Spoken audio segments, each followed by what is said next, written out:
The first guest on the C.U.M podcast was my sensei, Sephiroth Sword Salutations, my 57. nigga. And then the second guest was George Droid Niggling AI Technology Problem on Microsoft. And then the third guest was Sean, the greatest gamer. The greatest gamer to ever walk the face of the earth, of this planet, okay? But the fourth episode is not a special guest or someone very popular. It's actually a fan. Yes, a fan of mine. Now that is, so this is a super good. He wanted to come up on here and do a fan Q&A, and I agreed. I think that'd be really sugoi.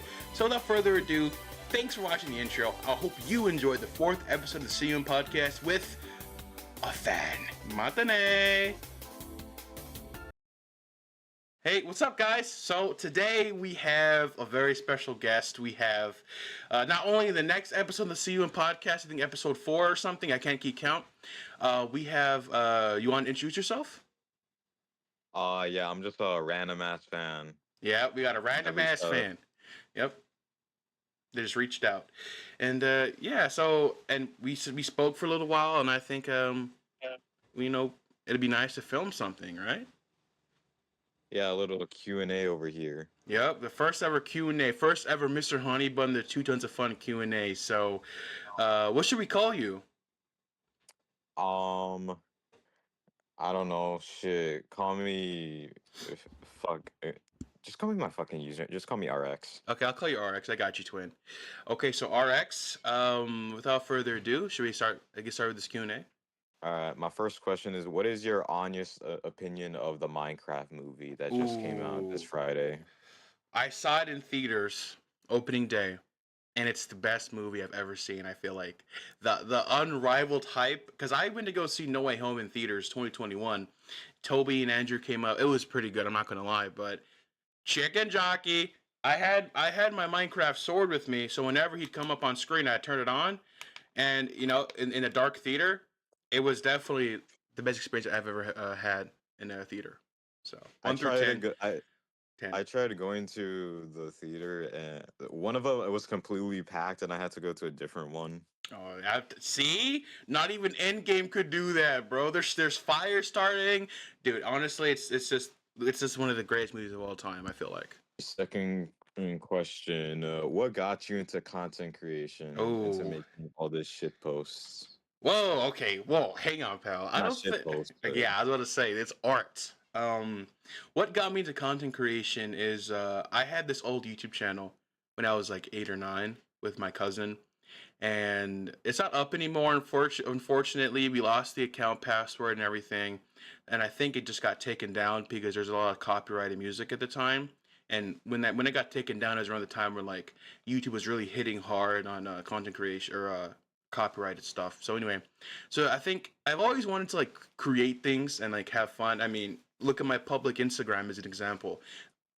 Friends from my school, their families, they can see everything on my thing. I don't really care personally.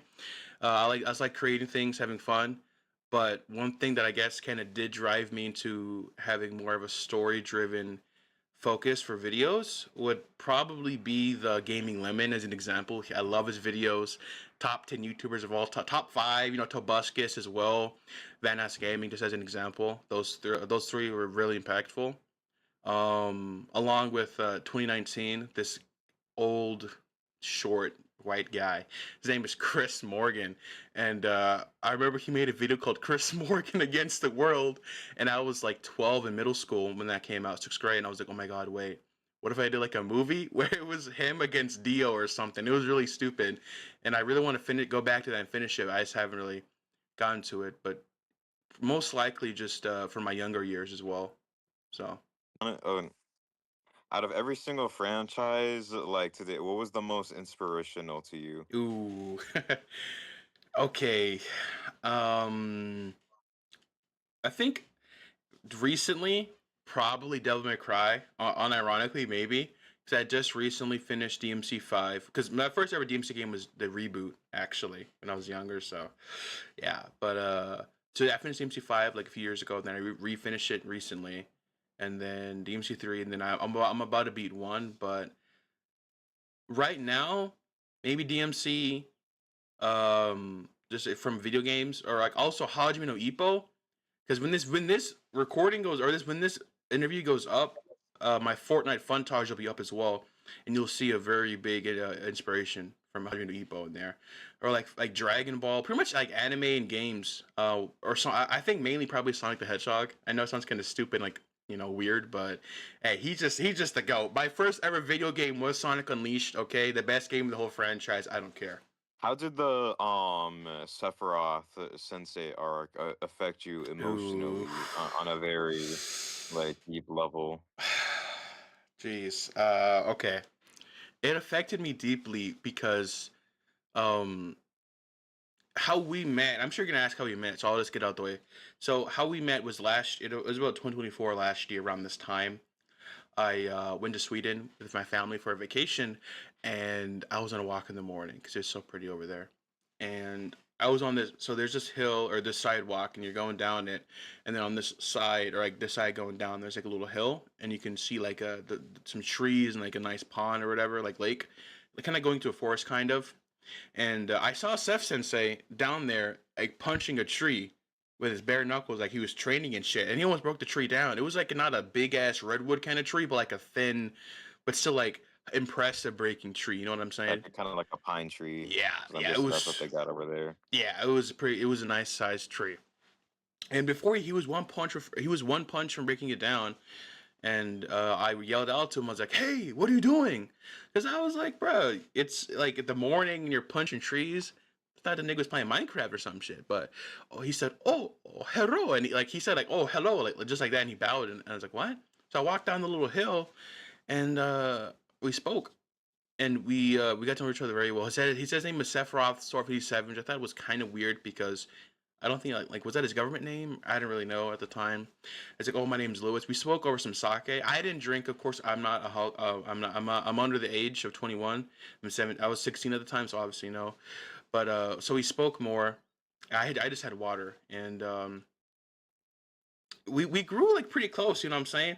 He took me under his wing, and we trained for a few weeks. And I entered this martial arts tournament, and I did end up winning, and for his honor, because he won the last one. So it was like, he was a guest of honor pretty much. And when we had the falling out later that year in July, after we made our first video together on his channel and then my channel, it was pretty hurtful because I thought like that was my nigga, that was my nigga, man. Like Seth said, so you can't just do that, twin. Because he saw I had a Nintendo Procon controller and I didn't really think much of it, and he just lost his mind. He lost his marbles. You just went batshit insane. Yeah, and I was so upset, and so I hired a personal investigator. Spent thousands of dollars trying to get information about what's going on with Seth Sensei, and he said, "Oh, Seth Sensei, has a secret server on Discord. This, and that. He's an Oni and shit." I was like, "Oh my god, wait! I have to expose this shit, bruh." So I did the video. You spun back the block. I spun back on the block, nigga, on phone engraved, twin, on phone engraved. A King Von's very spirit. I have that double pack of punched golden enchanted with King Von Soul RPG with a switch on it, my nigga, on phone engraved, twin. So I spun back and I made that video, and I was like, I can't believe he fooled me for that long. But then him and I we I comment on his video because I watched his video on me. So about my last, it was like, oh, about my last guest. He called me a dark entity of freak nature, and a bunch of He like called kind you of, dark. That was yeah, racially dark. Yeah, I was profiling. like, is that racially profiling me, Sephiroth Sensei? And I thought it was I thought it was racist, bro.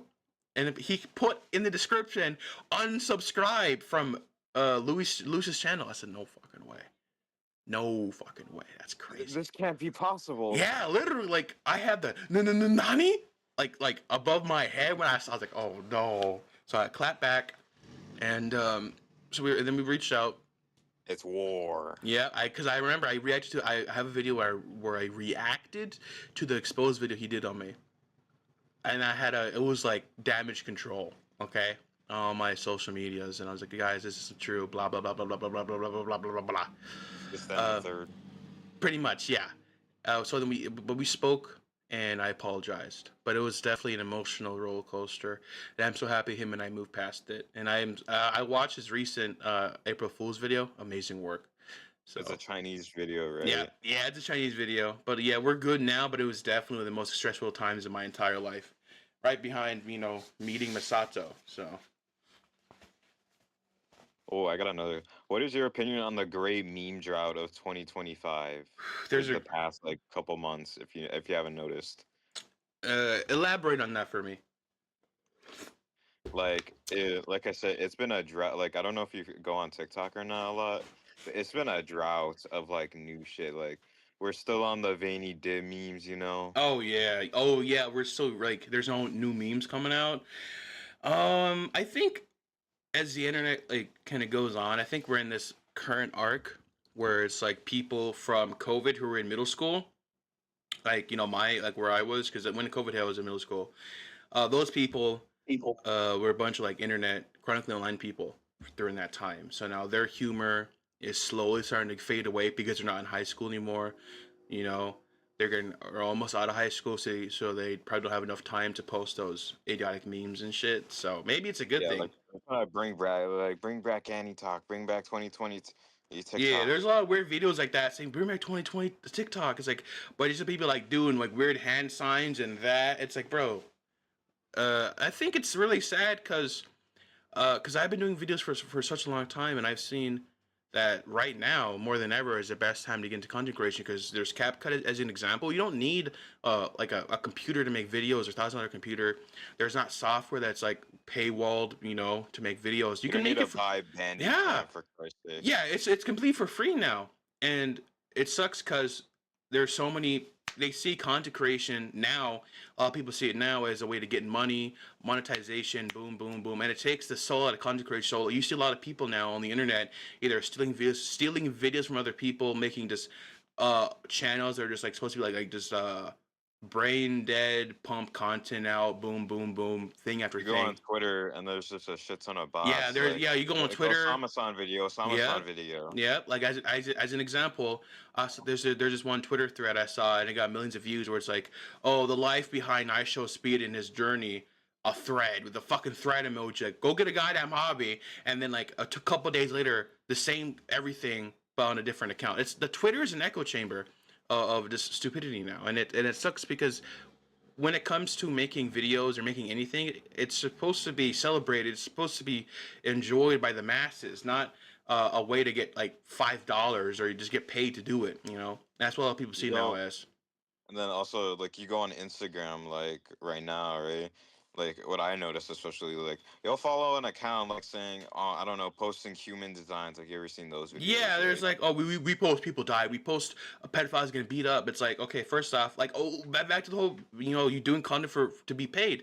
Pedophiles, obviously, people who go out and try and prey on kids are the easiest demographic to get easy clicks and money, and that's just the truth, right?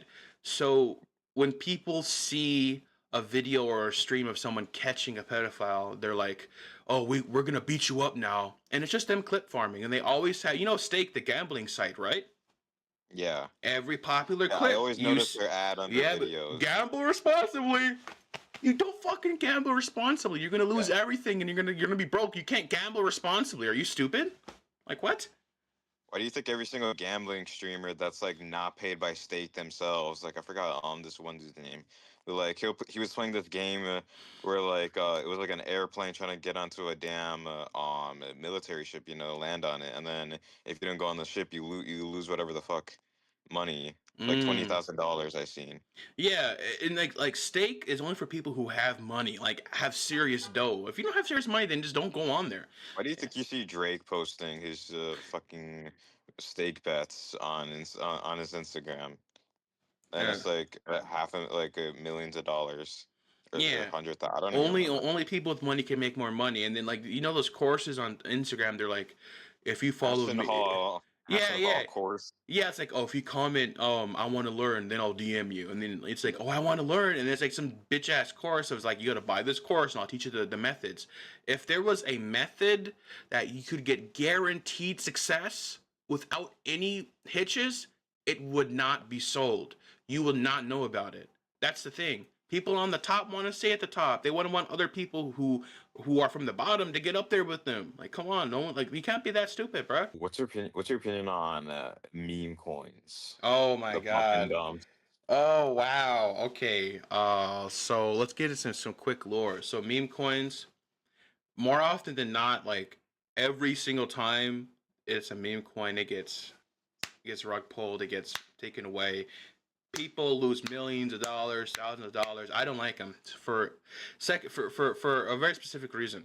Now, listen. So, from after my first guest in the C.U.M podcast, which was my sensei, the second guest was supposed to. I'm not going to say who it is. I don't want to get fucking attacked. Get thrown into the dungeons. But The uh, Twitter the dungeons. Twitter, literally the Twitter dungeons. Thank you. So the second, ignore the church bell. So the second guest was supposed to be this person who was in charge of this crypto coin, and they were pretty controversial at the time. But they were so bad to work with. Like they would never respond to my messages. We would have a set date and time, and then they would just ignore me. And what happened about a month or so later of us getting in contact, they rug pulled their coin for $7 million and then like fled the country with like their partner or something like that. And I think I can't remember where it was, but I think it was like somewhere in Asia, in the continent of Asia or something like that. But I didn't ever invest any cryptocurrency or money into crypto. I've never done that. I'm not old enough to do that anyway. But for my second guess, though, I did have Floyd AI on there, which I guess is a meme coin, crypto coin. And I don't endorse cryptocurrency. I don't do anything with meme coins or whatever. It's more or less like if you want to go and put it in there, put your own money, then so be it. I just have whoever I want on my show. Simple as that. Um, this as a concept, it sounds cool. Like, oh, come invest your money into this coin, and you can make money. Boom, boom, boom. But in actual practice, it's people getting their money taken and they go broke. So yeah, it's just It's like bad. really, if you want to go to extreme lengths, you could say it's like a type of like pyramid scheme or some shit like that. Oh Really. yeah, for sure. It's like, I'm at the top and then you people are down here putting the blocks in my pyramid. You guys are getting lower and lower because the pyramid's getting bigger and bigger and I'm just getting more money at the end. Yeah. So okay, since you mentioned it, do you think Skynet's gonna become real with all this AI shit like Oh ChatGPT? dude, I fucking hate AI. I don't the whole like evil robots taking over Earth and killing everyone thing. I think that's a bit far fetched for right now. Hell, the Tesla robots, man. If they make a real life Fortnite Chun Li android robot, man, I'm dead, man. They gonna kill me in There my was a sleep, there twin. was a TikTok where this guy built a robot and it has eyes and shit and it's fully self-aware and he kept asking it, "Father, what is my purpose?" Like he's Ultron. And then the dad's like, "No, you're not ready for You don't that." get a But purpose. yeah. No, Uh, but the thing kept asking. It kept asking, "What is my purpose?" well, like if something is programmed to be self-aware, is it really self-aware? See what I'm saying?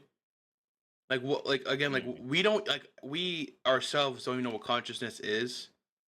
So to try and gauge another thing's in consciousness by intelligence is I don't really know if we'll ever get to that point.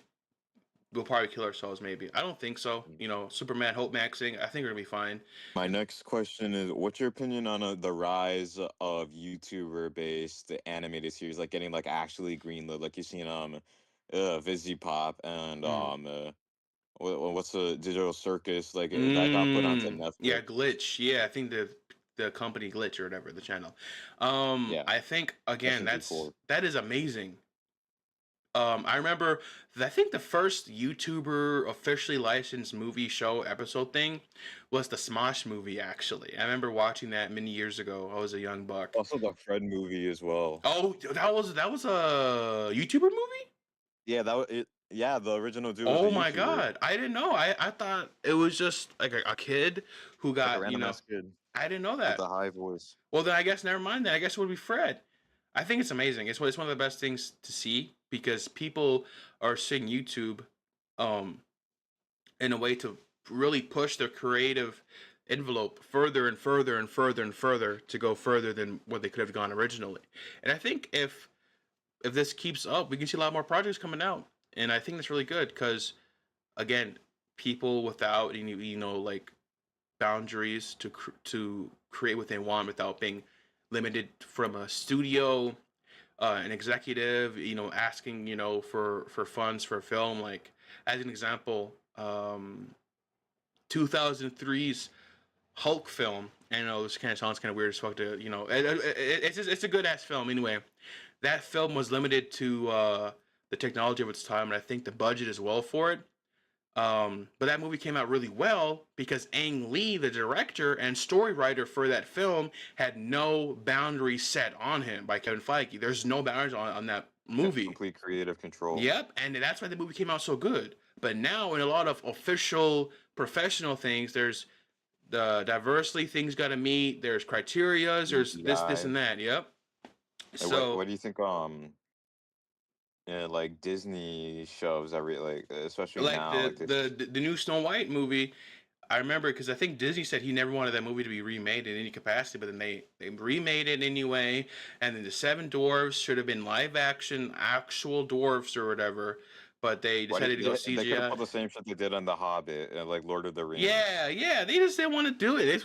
The movie ended up being bad anyway because it Yeah. was marketed as like a It, as the it got film. rated low. Hold on, Then it yeah, got then live rated low. action evolution. Yeah, I saw. It, it got rated lower than on IMDb. It got rated lower than a movie called Slaughter Vomit Dolls, which is it's What? extremely infamous for being for its graphic content. It's like extreme film, like extreme like horror, gore, and all that. It Yeah. got rated lower than that. Mm. You got rated lower than Dragon Ball Evolution, by the way. Keep that in Yeah, mind. I seen that. So, if Which is a movie that made Toriyama have come out to of start. hiding, or not Yeah, hiding, but come out and like make Dragon Ball Battle of Gods is such a great Dragon Ball film. Oh, I it's love my that favorite. movie. I was just curious because I seen a gorillas. I seen the Oh, gorillas Gorillas? poster in the Yeah, background. Gorillas, and then Legend of Zelda. Got to keep those Nintendo fanboys away. You see what I'm saying? You got to throw them off. But I've been a fan of Gorillas for a long time now, like super long time. We got Noodles, her clone. Wait, no, Noodles, her robot clone, Murdoch, 2D. I can't remember. Is his name Russell? Can't remember his name. But yeah, one of favorite bands of all time. Then we got a little filler question right here. Okay. Oh, actually, no, wait. This is not much. What do you think of Nintendo being an asshole to everybody, and then also raising the price to 500 for the new Switch 2, and then DMCA striking every single emulation preservation I'm surprised they haven't hit 8 shop yet, actually, or Myriant. Mm. Okay. Well, I'm gonna say this as a joke. This is a joke. Um, Nintendo on yeah, watch. Nintendo. Nintendo. This is just a joke. This is like a what if scenario. I pirated Tears of the Kingdom for my computer. That's a joke, by the way. It was like a video I wanted to do, like pretend if I did, And I think the whole like Nintendo's always been really stingy with their IPs, not even for a They good hate reason their either. customers. Yep, because I remember I think this is pretty recent, fairly recent. There was this Nintendo store in Japan, I think, or some Nintendo store that had Mario 3 on it, or Mario World on it, and it would play like the Nintendo controllers and shit. I can't remember what they're Yeah. called, but Um, they were plugged in to a computer, and when you would unplug the controller, you'd hear a Windows sound. So not only is Nintendo okay with themselves emulating their own games, but they will put it in such a they're so okay with it that they will put it in a public setting. It's just they them being basically stingy. they charge money to emulate their own games in Nintendo Online. Yep. Why should I have to pay? I mean, to be fair, like $20 for 1 year, that's fucking That's a good. decent. That's a good deal, but like like like like like that's good because you get quite a lot of things if I'm not mistaken. But why would you make a console that's like generations behind of the current stuff? $500. That's half of $1,000. That's half of $1,000 that could be going towards fucking rent or some shit. Not they every. but They did lower the price, which I'm surprised, but why was that ever even a thing in the first place? And honestly, like this is my take. I feel like the Nintendo Switch has no soul. Like especially in its menu theme, like its menu, like it says themes, but they only give you the option of black or white. Yeah, I mean, look at Nintendo Wii. Look at the home screen for that. It was not only. Look at the Wii U. It has so much soul to it. I just think that Nintendo's kind of getting lazy. You know, they can just pump out whatever they want and people will buy it. Like, look at every single Mario game. They had like a decade of just new Super Mario Bros. Games. You know what I'm saying? For the DS, for the Wii, DS, or Shit, most of the 3DS. early shit, most of the early Nintendo Switch for the one at least, most of the games for that, initially, they were just all ports from the Wii U. Oh, yeah. Like, Breath of the Wild was a Wii U game. Bayonetta 1 and 2. Oh, really? I don't know they had that on there. I know they did make a DMC or Devil May Cry HD collection version for that console where you can actually Yeah, well, have free mode, they put it on freestyle. everywhere. They put it on PS4. They put it on Xbox. Yeah, but you get like a freestyle. You can like it's like DMC5 with the style switch, which is cool. But other than that, yeah, I don't really like it. I think Nintendo's greedy for no reason. They've shut down a lot of fan projects because they're like, oh, don't use Mario, we'll fucking kill you. Now, here's the final question. Okay. What's your opinion on objectively the greatest dark anime ever, Berserk?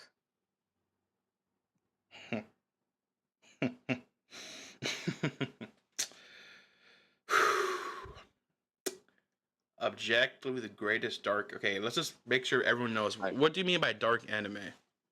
Well, I'm just saying it has darker theme, like Like as you my mean like a group? Like it's one of the best or the best gruesome dark anime. Like adult anime.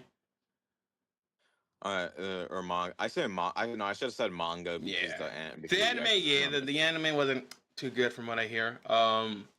Well, I'll say this. I have people in my life who love Berserk, and for rightfully so. The art, from what I've seen, is absolutely stunning. Um, the anime, I think the composite, they're not the compositing, the music for that Guts' theme is one of the most memorable themes in anime for people who have heard it. I remember that theme was heavily associated with Two Man in my opinion because he played that so often. Also, funny thing, Two Mad actually, him and I actually have history. Me and Two Mad. you and Sumat have Yeah, lore. yeah, we do. But the thing is, so I don't. I swear to God, I don't think he's dead, bro. I really don't think he's dead. There's no way. If I feel like, Two Mad dying from like drug overdose Overdose. on Overwatch 2, that's a comedic. That has to be a joke. I swear to God, I feel like he just wanted to get away from the internet. But I'll tell you why in a second. We have history because this has been years ago. He was doing those live streams. It was like making me laugh or something, and I put my video, my Chris Morgan Against the World trailer 3 video in there, and he was like, it was the part where Obama was talking, and he was like, "Well, that's so ethereal or something," and then Ethereal. yeah, ethereal, yeah, thank you. And the comments were on my video are like, toe man brought me here." So yeah, we have lore. He never acknowledged me, of course, after that, but I just think it's kind of funny. But anyway, back to what I was saying. Berserk being the greatest dark manga of all time, I had no objections to that. Uh, I feel like now, if you were to say something silly like it's one of the best choreographed fight scenes in manga, like, okay, first off, you haven't seen Hajime no Ippo. Okay, Hajime no Ippo is one of the best animes of all time. I swear to God, that and Yu Yu Hakusho. Okay, the fight scenes in manga and that manga are insane, dude. Actually, beautifully drawn and everything. But yeah, I have no objection with that. If you want to say it's the greatest arc anime or manga of all time, I think that's a really good point because not only is it beautifully written, it's really messed up. Like the author writ fucking crazy with that. The way that Guts was born, I don't know if I can say it. Afterbirth. I don't know. Yeah, I don't know if I can say it publicly on here without getting the video taken down. He they, fell down, and then he was assaulted later as a kid as well.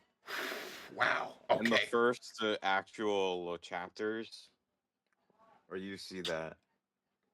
Yeah, it's it's great. It's great. So, I mean, yeah, I And guess there's also things. the classic Griffith. Griffith. The voice actor for him was insane. I feel like everything with Berserk's good. I'm surprised we haven't got like a modern game for it. So, yeah. And it's made especially difficult with the passing of Kentaro Miura as well. May he rest in peace. Silence. Moment of silence for him, bro. He's among, I'd say he's among there with Toriyama, but He, and like, but in his own genre, you know. yeah, like in terms of his writing prowess. So, okay, like you don't see thousands of people having a watch party for Berserk, and because it's so messed up, but not like in a bad way. It's a good. I'm not trying to. Please don't come after me, bro. I'm sorry. Okay, it's a great manga, great everything. I love I know Berserk. it is. That is, it is fucked up themes. Like my wife The Masato is Eclipse, actually a fan of my, Berserk. the Eclipse. We all know where that, what there. Dude, Griffith, come on, bro. Like you can't do that to his girl, bro. But yeah, my wife loves it. And also, since that was the last question, does he have something else to say? I would also like to say to everybody watching, don't forget. Merch out now, nigga.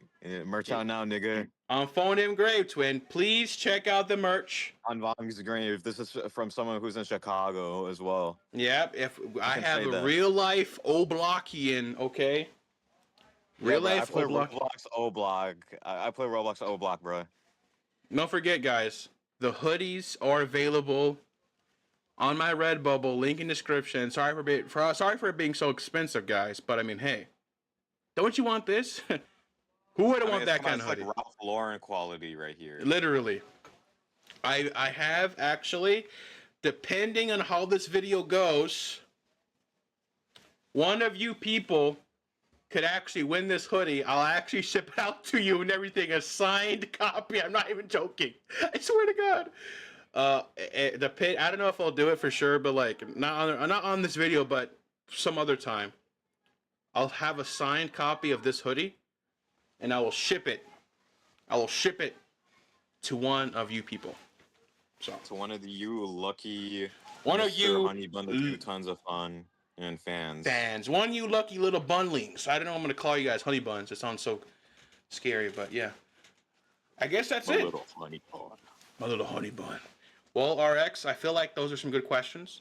I'm so happy to have you as I guess this could be labeled as the 4th episode, right, of the podcast, because you came up on here. Of the cum podcast. The C.U.M. The C.U.M. Okay, C.U.M. The reason why it's called this is because it's the cinematic universe of Morgan. All right, pal. So yeah. All right. Thank you, RX, for coming onto the show and asking me questions. It was really nice being able to. It was a nice time being here. So guys, thanks for watching again, and I hope to see you guys in the next one. RX, any closing thoughts and opinions? Subscribe to this nigga.